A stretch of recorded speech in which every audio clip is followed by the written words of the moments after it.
রাসূলুল্লাহ সাল্লাল্লাহু আলাইহি ওয়াসাল্লাম বলেন, নাফরমান যখন কবরের প্রশ্নের জবাব দিতে পারবে না, তো আল্লাহ তাআলার পক্ষ থেকে ফেরেশতাদেরকে বলবে, আফরিশুহু মিনান নার ওয়ালবাসুহু মিনান নার ওয়াফতাহু লাহু বাবান ইলান নার। আমার বান্দার কবরের মধ্যে জাহান্নামের বিছানা বিছিয়ে দাও, জাহান্নামের পোশাক পরিয়ে দাও, জাহান্নাম বরাবর দরজা খুলে দাও।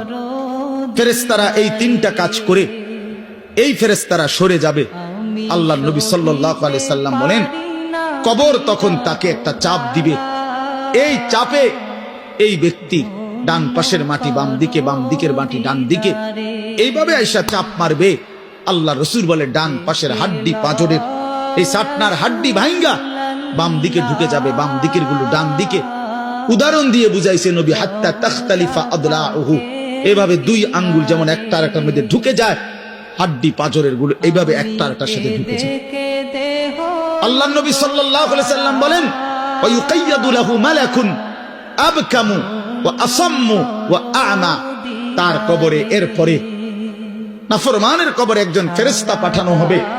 এই ফেরেশতা তিনটা গুণ, এই ফেরেশতা বোবা, এই ফেরেশতা বধির, এই ফেরেশতা অন্ধ।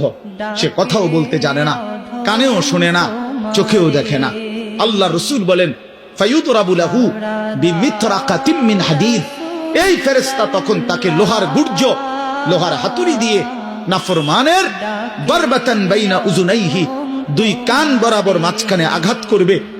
এক একটা আঘাতে ফায়াসিহু সাইহাতান, নাফরমান এভাবে চিৎকার করবে, ইয়াসমাউহা মান ইয়ালিহি ইল্লা সাকালাইন, মানুষ এবং জিন ব্যতীত আল্লাহর কসম গোটা সৃষ্টি এই নাফরমানের আওয়াজ শুনতে পাবে।